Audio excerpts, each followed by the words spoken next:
신실하신 하나님의 사랑에 힘입어 또 한 주간 여러분 주님의 흔적을 잘 드러내시는 줄을 믿습니다. 사순절을 보내고 있습니다. 이제 다음 주는 종료주일이고 또 그 다음 주는 부활주일입니다. 사순절을 보내면서 우리 주님이 어떤 분이신가, 요한복음에서 나오는 바로 예수님의 흔적 우리가 살펴보고 있습니다. 이 화면을 통해서 우리의 입술로 예수님이 어떤 분이신지를 같이 한번 고백했으면 좋겠습니다. 첫 번째는 예수님은 생명의 떡이십니다. 예수님은 세상의 빛이다. 예수님은 양의 문이다. 예수님은 선한 목자이다. 예수님은 부활이요 생명이다. 예수님은 길이요 진리요 생명이다. 예수님은 참 포도나무이십니다. 우리가 그동안 네 가지 예수님은 생명의 떡, 세상의 빛, 양의 문, 선한 목자를 했습니다. 이제 오늘은 예수님이 어떤 분이신가, 예수님이 부활이요 생명이심에 대해서 말씀을 나누겠습니다. 근데 여러분, 요한복음에 나오는 이제 7가지의 자기 계시, 나는 무엇이다 라고 하는 이 에고 에이미 외에도 요한복음 사도 요한은 우리에게 또 하나 7가지의 중요한 것을 우리에게 보여주셨습니다. 그것을 바로 우리는 7가지 표적이라고 하죠. 바로 예수님은 표적을 통해서 우리에게 말씀하고 있는데요, 또 화면을 통해서 보시면 첫 번째 표적은 가나안의 혼인잔치입니다. 바로 물로 포도주를 만드신 이적이죠. 두 번째는 왕의 신하의 아들을 치유하신 사건이었습니다. 그리고 세 번째는 베데스다 연못에서 38년 된 병자를 고치신 사건이고, 네 번째는 오병이어의 기적이었습니다. 그리고 다섯 번째는 물 위를 걸으시며 파도를 잠잠케 하셨고, 여섯 번째는 날때부터 맹인을 치유하셨고, 그리고 마지막 오늘 우리가 읽었던 죽은 나사로를 살리신 이 사건입니다. 이 표적은 예수님이 다른 복음서에도 보면 많은 표적들이 있었어요. 근데 이 표적 중에서 굳이 이 7가지 표적을 택하신 이유, 그리고 7가지 표적은 그냥 단순히 하나하나가 떨어져 있는 것이 아니라 7가지의 표적은 점점 더 점짐해 나가는, 앞으로 좀 더 쭉 나가는, 점점 커져 나가는 그러한 의미가 담겨져 있습니다. 다시 화면을 보시면 먼저 가나안의 혼인잔치는 바로 우리에게 진정한 기쁨을 주시는 하나님이심을 말씀하고 있습니다. 바로 물로 포도주를 만드신 그 예수님 안에 진정한 기쁨이 있습니다. 하나 클릭하시면 됩니다. 네. 그렇게 나오신데.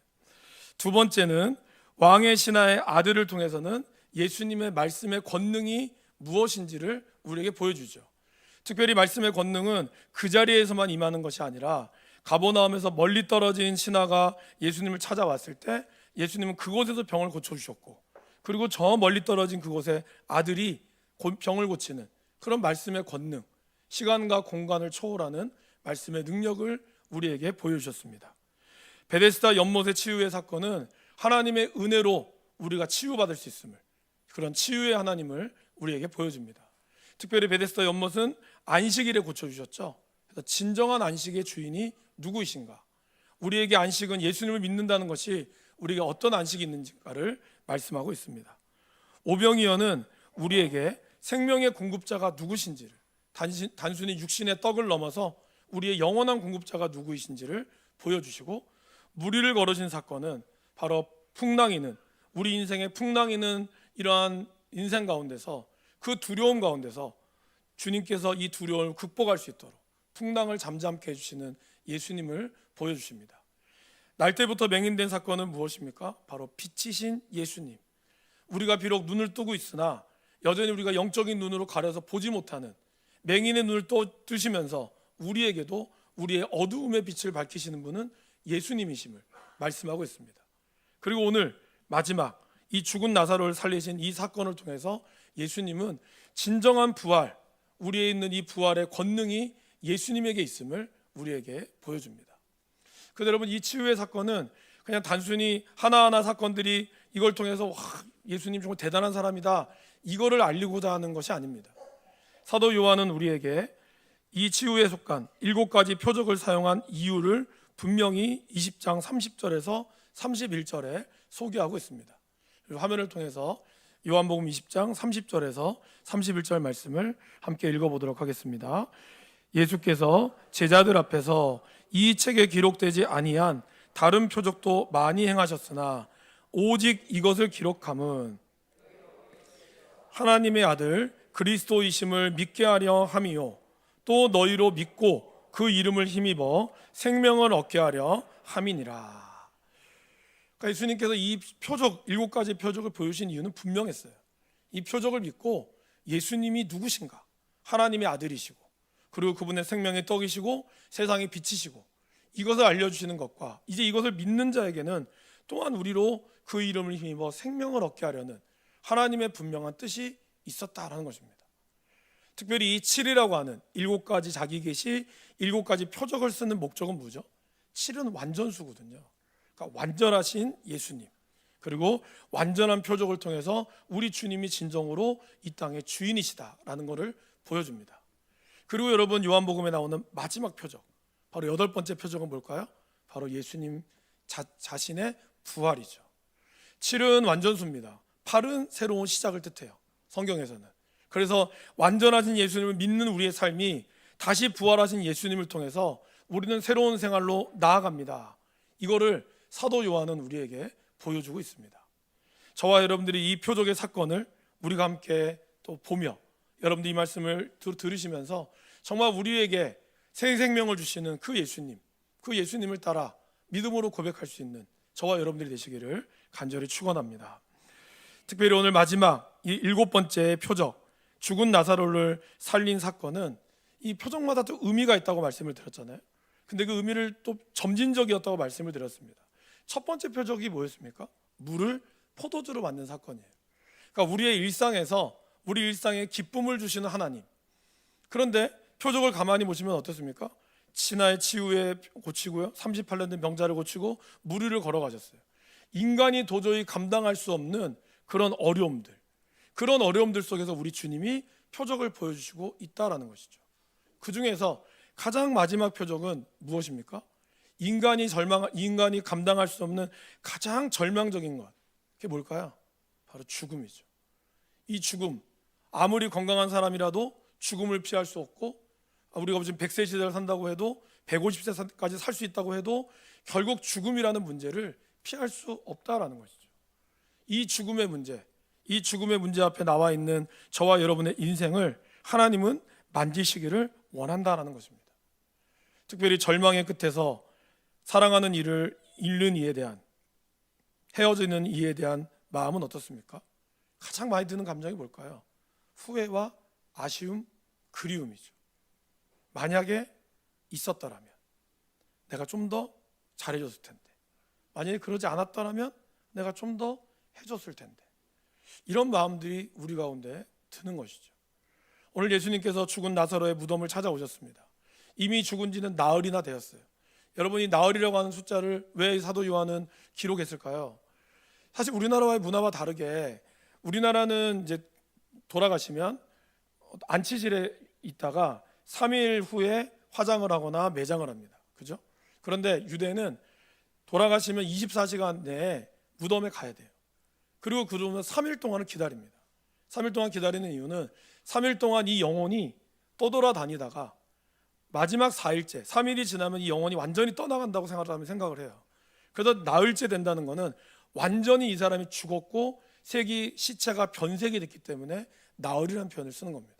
곧 이 나흘이라는 표현은 나사로가 완전히 죽었다는 걸 뜻합니다.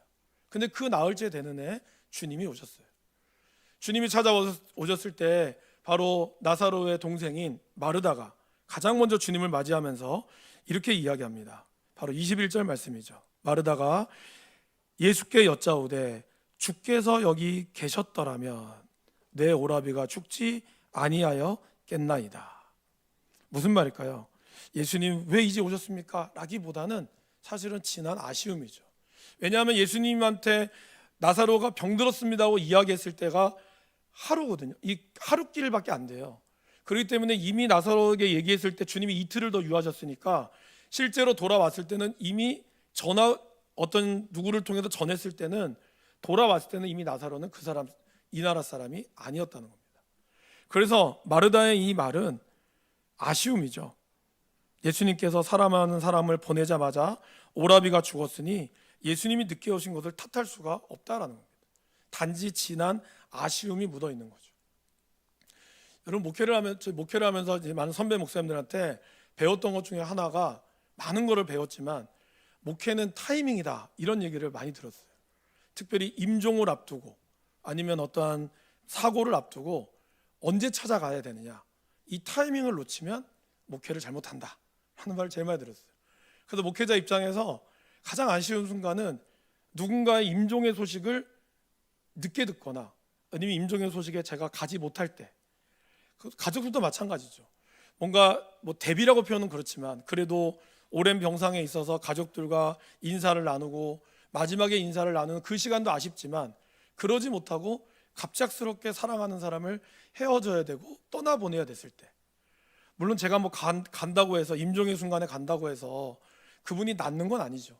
하지만 같이 기도하고 위로하면서 하나님의 말씀을 전하는 것이 사랑하는 가족들의 마음에 위로가 되는데, 그 때를 놓치면 굉장히 서운하고 아쉽고 제 마음 가운데도 굉장한 죄책감이 들죠. 바로 마르다의 마음이 그랬던 겁니다. 누구보다 사랑하는 오라버니를 떠나보내는 그 마음. 그렇기 때문에 좀 더 일찍 예수님께 알렸더라면, 아니면 예수님께서 베다니를 떠나지 아니하셨더라면, 그러면 죽지 않았을 텐데, 그 시간들이 있다라는 겁니다. 죽음의 순간은 우리에게 지난 아쉬움과 언제나 후회를 남기죠. 내가 좀 더 잘해줬더라면, 이럴 줄 알았으면 좀 더 효도할 걸, 이럴 줄 알았으면 좀 더 내가 잘해줄 걸. 그러나 세월은 우리를 기다려주지 않고, 그런 아쉬움과 후회가 우리 가운데 있습니다. 그러한 마음은 우리 모두가 가질 수 있습니다.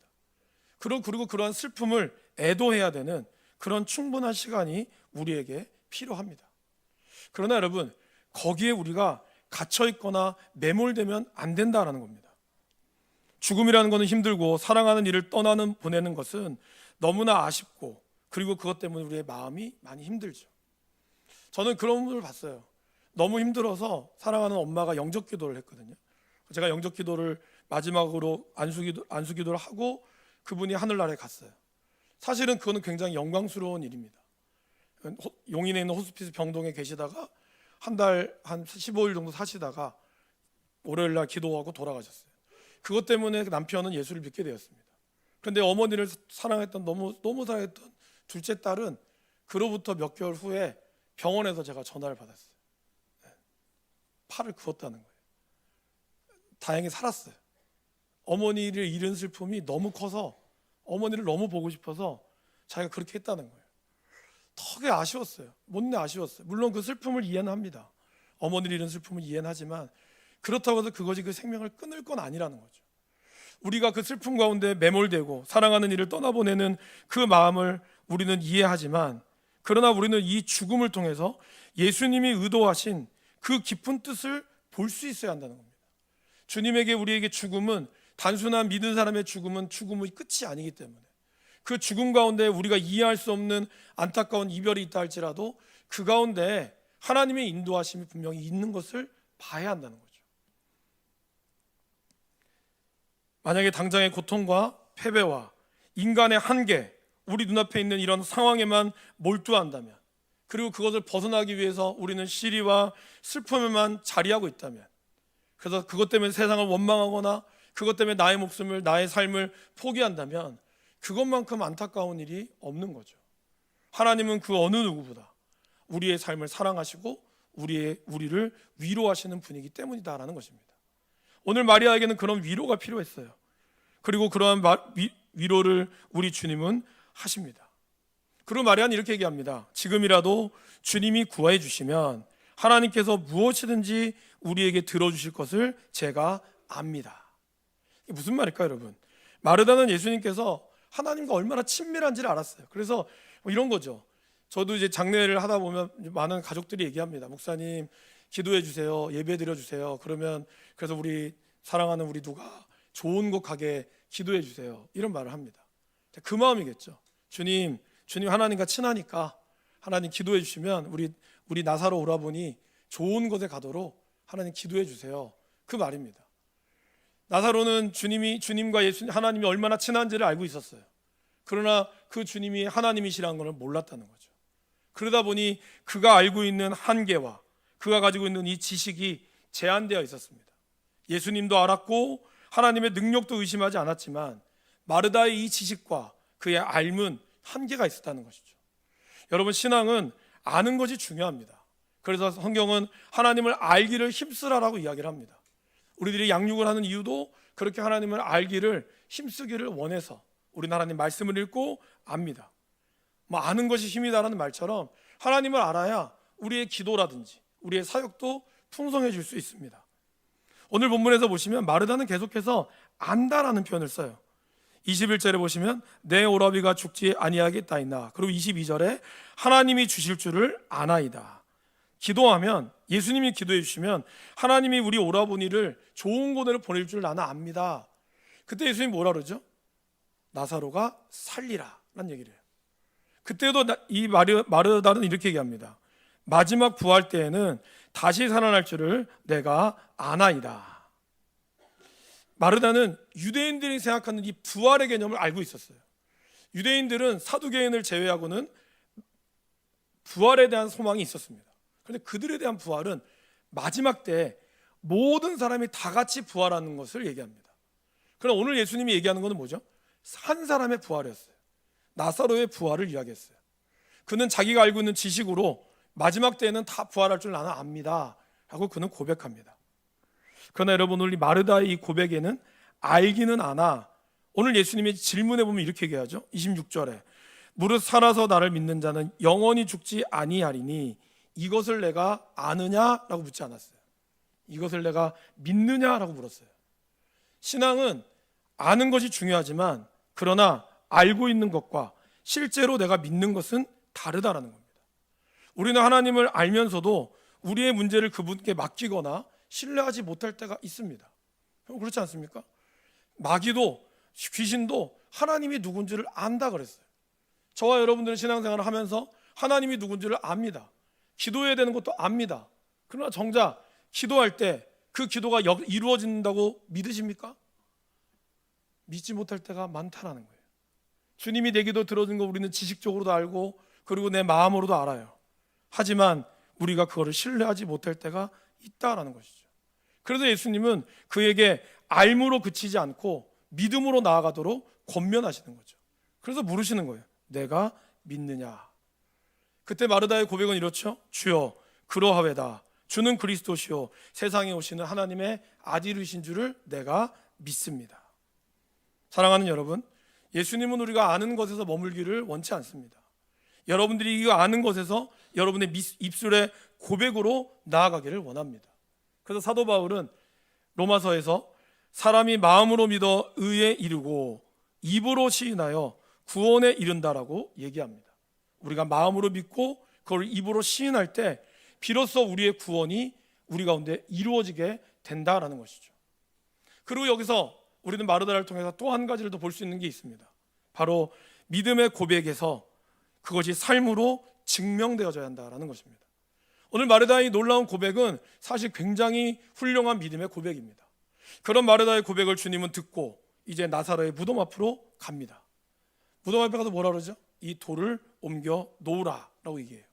그때 주님, 나사로가 죽은 지 나흘이나 돼서 그 안에 냄새가 납니다. 열면 안 됩니다 라고 얘기했던 사람이 누굴까요? 바로 마르다였어요. 마르다는 분명히 자기 입으로 주님은 그리스도시요 살아계신 세상에 오시는 하나님의 아들인 줄을 믿는다라고 고백하면서도 이 멋진 고백을 한 마르다가 바로 주님의 표적을 막는 장애물이 되고 말았다라는 것입니다. 어쩌면 이것이 저와 여러분의 모습일 수도 있어요. 우린 믿음으로 아멘합니다. 그게 하나님이 될 줄 믿습니다 하면 아멘해요.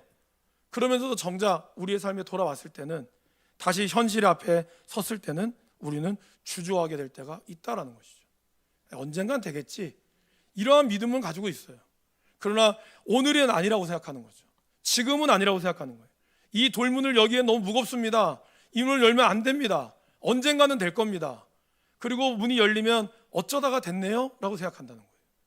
그러나 하나님께서는 오늘 반드시 하나님의 말씀이 믿음으로 됩니다.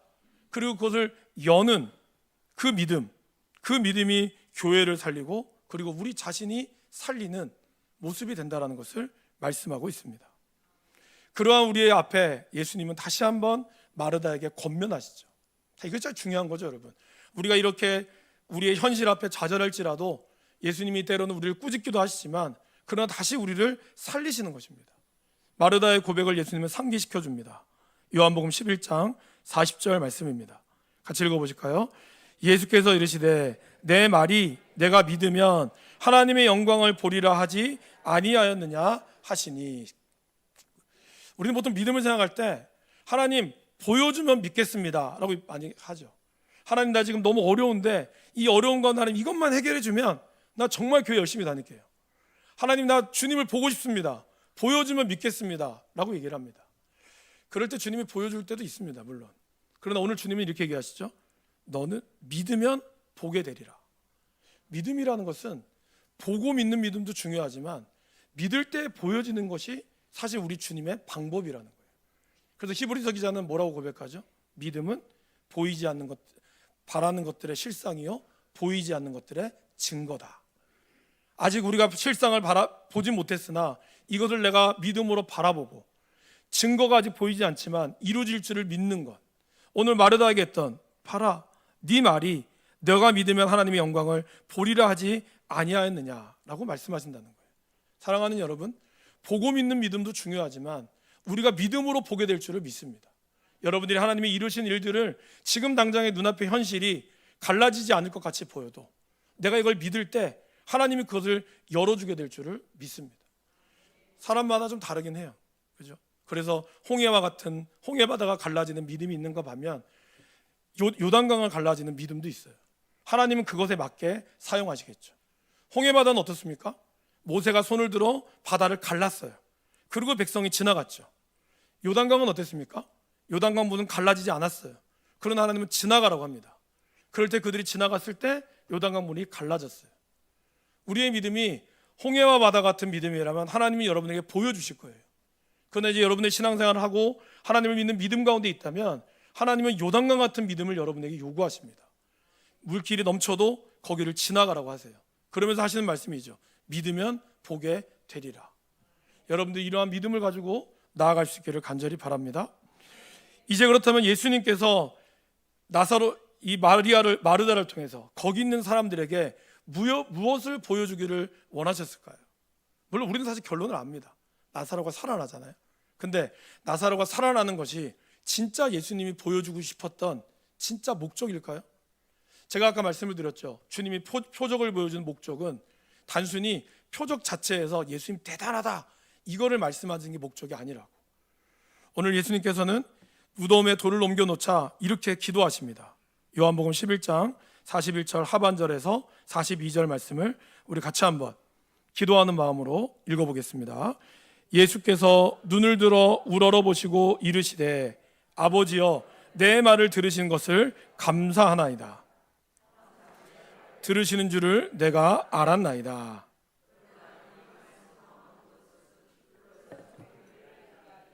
곧 아버지께서 나를 보내신 것을 그들로 믿게 하려 함이니이다. 먼저 예수님은 감사했어요. 나사로의 죽음 앞에 감사했어요. 그리고 앞으로 하나님이 이루어질 일에 대해서 감사했어요. 우리의 인생의 문제가 올 때 우리는 기도해야 한다는 거죠.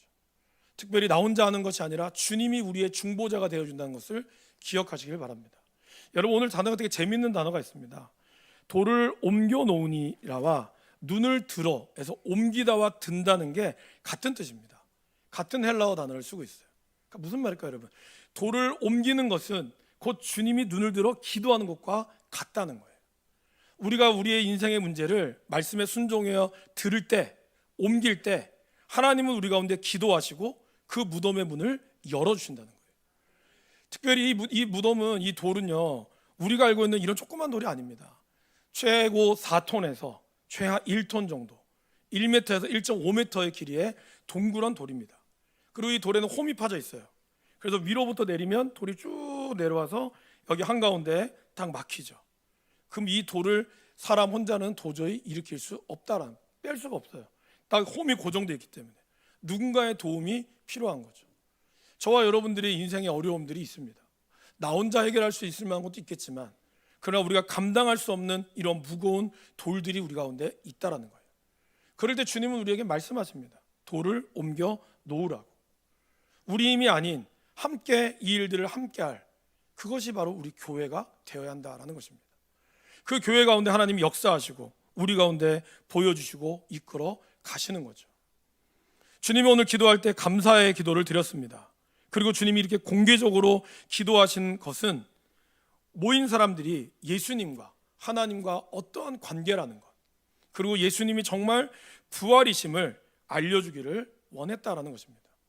여러분, 오늘 나사로를 살린다고 해서 사람들은 기적이라고 여기겠지만 사실 나사로는 또 죽습니다. 나사로는 또 죽어요. 더 살지 않죠. 지금 살았다가도 언젠가는 죽을 것이 나사로입니다. 그가 더욱 믿음이 온전해져서 계속해서 생명을 유지하는 것, 이 살리는 사건은 이거를 통해서 예수님을 믿고 그에게 진짜 생명이 무엇인가, 이곳에서 다시 살아나서 이 땅을 살아나가는 것도 중요하지만 영원한 생명을 주신 분이 누구신가, 이거를 주님은 알리기를 원했다라는 것입니다. 그리고 이 기적을 본 사람들이 나사로를 통해서 예수님을 영접해서 그들이 진짜 생명을 주는 주인이 누구신지를 그들에게 보여주기를 원했다라는 것입니다. 우리의 인생은 성공과 실패, 행운과 불행이 계속해서 교차되죠. 좋은 일이 있으면 나쁜 일이 있고, 또 나쁜 일이 있으면 좋은 일도 있습니다.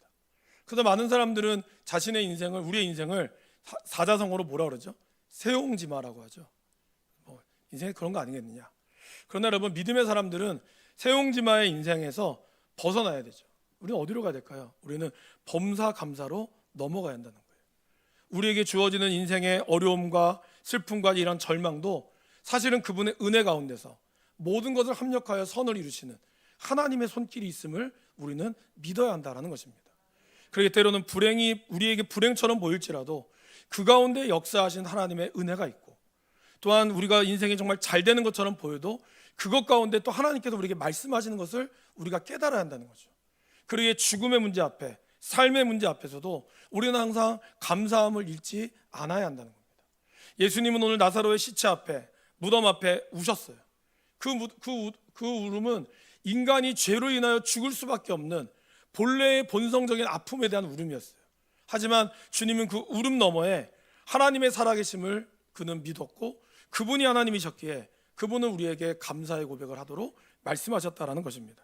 그러게 사랑하는 여러분, 우리가 하나님 앞에 감사함으로 우리의 여러분의 삶이 오늘 어떠했는지, 이번 주에 어떠한지는 알 수 없으나 중요한 것은 이 모든 것들이 하나님 앞에 범사의 감사함으로 고백되어질 수 있기를 간절히 바랍니다. 주님께서 이 기도를 마치시고 이제 말씀하시죠. 큰 소리로 나사로야 나오라 라고 부르셨습니다. 내 힘으로 도저히 옮길 수 없는 곳, 혹시나 열리게 되면 그 안에 썩어서 악취가 나기를, 그 두려움 때문에 내 마음의 문을 내가 열어야 됨에도 불구하고 열지 못하는 것이 있습니까? 그럴 때 우리는 아까 말씀드린 대로 주님께 기도하면 됩니다. 하나님께서 우리의 문제를 해결해 주시는 분이십니다. 그리고 주님은 오늘 우리에게 나사로를 불러내십니다. 어떻게 선포합니까? 나사로야 나오라. 다른 말로 표현하면 나사로야 일어나라 라고 얘기했어요. 여전히 무덤 속에 잠자져 있는 사람들이 있어요.